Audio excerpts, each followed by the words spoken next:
অনেক অনেক বেশি ভালোবাসি। তোর লজ্জা করছে? আরে তুই পাবি, এটা লজ্জার কি আছে বলতো? জানি চাঁদুরি, অনেকদিন থেকেই না আমি তোকে মনে মনে ভালোবেসে ফেলেছি, কিন্তু ভয়ে কোনদিন তোকে আমি বলতে পারি। কেন? যদি তুই রাগ করিস তাই। তুই আমার উপর রাগ করলি না তো?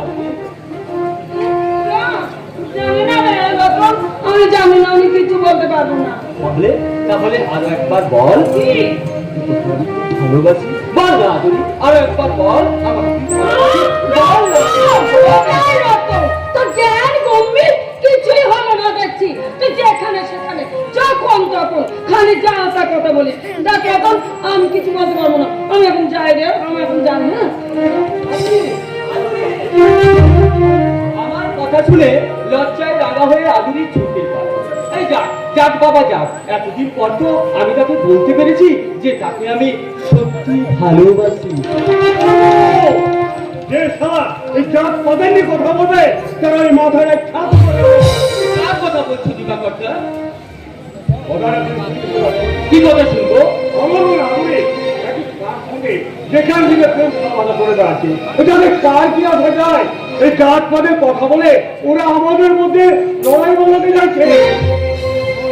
এটা তো ভুল অন্যায় দিবাকরটা। হ্যাঁ, তবু আমি ওই ছোড়ার সঙ্গে আমার বোন আবির দিয়ে দেবো।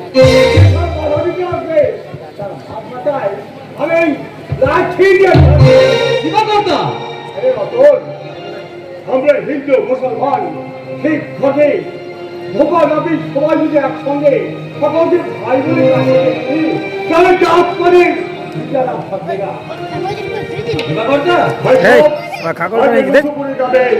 মহাবিলনের শুরু থেকে সবার মধ্যে একটাই জাত, সেটা হলো মানুষ।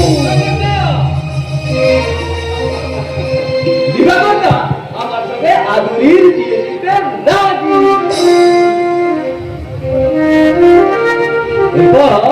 এরপর আমি আদুরিকে বিয়ে করে ফেলবো। তারপর ওই গাজনের মেলা থেকে ওর জন্য একটা লাল রঙের দুধের শাড়ি এনে দেবো, কানে ঝুঁকো, নাকে লাচ্ছা দিয়ে, গলায় হার পরিয়ে আদুরিকে আমার সামনে বসিয়ে তাকে আমি প্রাণ ভরে দেখবো। আদুরি যখন লজ্জায় মিটি হাসবে তখন আমি গাইবো,